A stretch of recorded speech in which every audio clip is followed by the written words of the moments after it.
La bona lletra, amb Vicent Ussó. Hola, benvingut, Vicent. Hola, gràcies. Què tal? Tècniques literàries i curiositats. Avui continuem amb el conte. Continuem vivint del conte i tanquem el cicle del conte, desenvolupant un dels aspectes amb el que havíem caracteritzat el conte, és la brevetat, que avui durem a l'extrem. Per tant, parlarem dels microrelats. I hauríem de parlar de límits, suposa, no? Quan pot durar com a màxim un microrelat per a ser microrelat? Això, quan parlem de literatura, quan parlem d'art, és molt complicat. No hi ha de fer d'una frontera definida. Sí que podem distingir els més curts, els que ocupen apenes unes línies. És molt evident que són uns microrelats, però el problema el tindríem a l'hora de definir quin és el límit màxim, és a dir, quan passem de microrelat a conte o a relat curt, és a dir, quan deixa de ser micro. El mateix problema, si recordes, ja el teníem entre conte i novel·la. I vam apel·lar a una autoritat, a la del senyor Edgar Allan Poe, que parlava en el seu mètode de composició que la diferència entre un conte i una novel·la era que el conte, el relat breu, es podia llegir d'una sola tirada, i per tant això tenia uns efectes que vam explicar. Doncs agafant-nos, Edgar Allan Poe no va parlar dels microrelats, però agafant-nos a la seva definició podríem per extensió dir que el microconte és aquell relat que ocupa com a molt un full, és a dir, que es pot captar d'una sola mirada. Això vol dir, entre altres coses, que l'estructura formal està tota a la vista del lector, que en una sola engullada pot veure no sols l'espai que ocupa, sinó més com està estructurat des del punt de vista formal. Dins del microrelat, evidentment, tenim diferents escales, diferents jerarquies i diferències molt grans entre els microrelats més breus i els que ocuparien la pàgina sencera, però també hi ha algunes semblances que podem desenvolupar. Però jo crec que el millor de tot per a obrir boca seria que n'escoltàrem un de microrelat. Clar, comencem ja.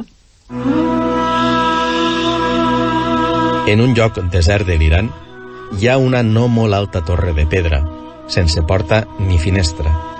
En l'única habitació, el pis és de terra i té la forma de cercle, hi ha una taula de fusta i un banc. En aquesta cel·la circular, un home que s'assembla a mi escriu, en caràcters que no comprenc, un llarg poema sobre un home que en una altra cel·la circular escriu un poema sobre un home que en una altra cel·la circular. El procés no té fi, i ningú podrà llegir el que escriuen els presoners. T'imagines que el locutori fora circular? Preferís no imaginar-me. No és. Ja s'ho vaig imaginar, en tot cas, el senyor Jorge Luis Borges.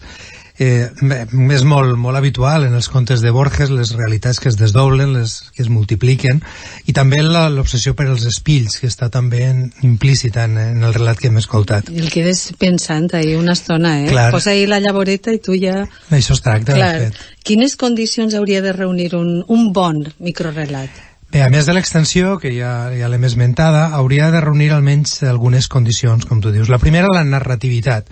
És a dir, el microrelat hauria d'explicar una història de naturalesa ficcional, és a dir, presa de la realitat o inventada, però ficcionalitzada. Si no, estaríem parlant més bé d'un aforisme o d'un epigrama, no d'un microrelat.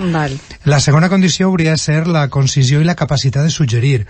És a dir, hem dit que ha de ser molt breu, per tant no tenim molt de marge per a desenvolupar molts aspectes. Tot el contrari, haurem de ser molt concisos i haurem de triar d'una manera molt precisa la informació que anem a incloure. Una informació que, a més, i precisament això ve donat per la brevetat, hauria de tindre una gran capacitat de suggerir el que hi ha molt més enllà de la literalitat. El que no es diu, no? Efectivament. I això vol dir que els microrelats necessiten d'una manera absoluta la complicitat del lector, molt més que una novel·la o que un relat breu. La tercera condició seria la precisió extrema del llenguatge. Totes van molt lligades. Necessitem paraules i expressions amb un elevat contingut significatiu, és a dir, que diguen molt amb els mínims recursos, precisament per aquesta manca d'espai. I la quarta condició, la última condició, seria la potència. Tenim apenes unes línies, però hem de ser capaços de generar un impacte molt fort en el lector. Si no, el lector quedarà indiferent i això és el pitjor que li pot passar a un text literari. Per tant, l'hem de commoure, l'hem d'inquietar, l'hem d'emocionar. L'altre dia posàvem un exemple, un text de Julio Cortázar en què diferenciava que la novel·la guanyava els punts, un símil boxístic, i el relat breu guanyava per KO. Doncs el microrelat hauria de ser com un col de puny a l'estómac per seguir estem pujant el grau de símil. violència. Sí, estem pujant-lo una mica. Això és el que el diferenciaria, totes aquestes condicions, dels aforismes o de les sentències que no expliquen una història sinó que formulen un pensament, o de l'epigrama, que és un poema, no és una narració molt breu, que expressa un pensament o una història normalment amb un propòsit satíric. Clar, és que no tots els formats curts són microrelats. I quin objectiu hauria de perseguir un microrelat? Doncs l'efecte que vol causar en el lector. Hi ha com un lloc comú que associa i que molts dels autors que estan començant el fan seu, que és el pensament, la certesa que el microrelat ha de produir una sorpresa en el lector, que li ha de capgirar un poc el que pensava a primera vista. No diré que siga un objectiu il·legítim, que no ho és, però en tot cas és un objectiu insuficient. No tenim prou amb la sorpresa. La sorpresa és com un esglai, és com quan obres una porta i algú et fa no? I pegues un bot. Això el cor et batega fort uns instants, però en funció de l'esglai, no? Però després passa i no queda res. Un bon microrelat hauria de perdurar i per tant no sols hauria de sorprendre, sinó hauria de suggerir realitats, situacions o problemes, o generar inquietud, generar emocions, fer pensar. El relat de Borges que hem escoltat jo crec que és un bon exemple. Però podríem escoltar-ne més, no? Anem a escoltar-ne tres seguits amb una pauseta per a que els oients... Per a digerir-los. Per a digerir-los, perquè són de digestió llarga, però en fi, ahí estan. Ernest Hemingway. Les venc, sabates de bebè per estrenar.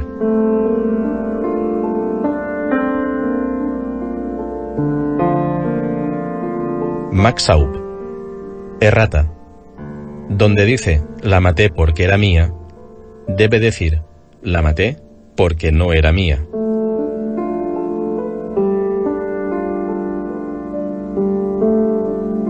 Pere Calders. Ningú volia dir-li a quina hora passaria el tren.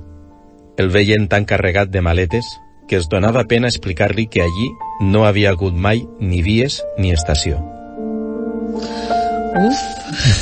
Va dir no sé què dir, us diria ell, però és que no hem de dir res, realment hem de pair-los, cadascú a la seva manera. En tot cas, el que queda clar és que molt poquet de marge, els grans autors són capaços de generar-nos dolor, sensació de solitud, pensaments de diferent índole, etc. Sí, de tot. Per què no anem a analitzar-los? No, clar que no. N'hi ha un, el de Max Aub, perquè has fet a més una selecció difícil de superar, el de Max Aub, que està dins de Crímenes Ejemplares, que és un llibre que a mi m'agrada molt. És del 1957, i de segur que hi ha microrelats anteriors, no? O sigui, que no és una moda de fa 4 dies. En absolut, no és de 4, però seria de 10 o de 12, no és tampoc tan antiga. El terme microrelat es diu que el va utilitzar per primera vegada un escriptor mexicà que es diu José Emilio Pacheco, en un llibre que es diu Inventarios, i estaríem parlant de 1977. Però el gènere, com sol ocórrer, és anterior al concepte. Els orígens de l'escriptura breu, dels relats que comentàvem aquestes setmanes anteriors, dèiem que eren tan antics probablement com l'escriptura. En el cas dels microrelats no és així, és un fenomen bastant més recent. Tot i que hi ha gent que atribuís que els microrelats són una evolució de gèneres com per exemple els haiku japonesos o que deriven de les faules medievals o fins i tot els epitafis de l'escriptura lapidària. Tot això estarà justificat, no diré que no, però a mi la teoria més consistent és aquella que els situa entre finals del segle XIX i primers del segle XX. Estem parlant en l'època en què el modernisme i les primeres avantguardes comencen a renovar les maneres d'expressar-se i que a més, com sol passar, aquesta situació o aquest interès coincideix amb una qüestió circumstancial, que és la proliferació de revistes que, per la seva pròpia condició, exigien textos molt breus. I aleshores, diguem que l'ànsia de renovar l'expressió de la literatura anava de la mà de les possibilitats tècniques, clar. Però abans del modernisme, de les avantguardes, tindríem també alguns precursors. Podríem parlar de Charles Baudelaire, podríem parlar d'Edgar Allan Poe, que l'hem citat, de Nathaniel Hawthorne o del mateix Rubén Darío. També podríem dir que en el segle XX es produeix una gran eclosió del gènere Hispanoamèrica, on hi ha multitud d'autors que cultiven el gènere, entre els més famosos el que hem citat i hem escoltat, Jorge Luis Borges o també Julio Cortázar, però també en altres llocs. Tenim també alguns microrelats de Franz Kafka, per exemple. Jo crec que per acabar podríem escoltar el microrelat més famós i el més curt, si et sembla. El més famós i el més curt i el més curt. No el més famós. Bé, anem a escoltar-los. Augusto Monterroso. Cuando despertó, el dinosaurio todavía estaba allí.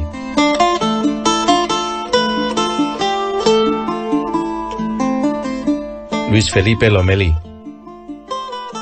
El emigrante. ¿Olvida usted algo? Ojalá. El més famós i el més curt. El més famós i el més curt, presumptament, no? És difícil de mesurar. Molta gent sí que creu que el microrelat de Monterroso, el del dinosaure, és el més curt. En realitat no és el més curt, ja ho hem pogut comprovar, però probablement sí que és el més famós, el que més gent coneix.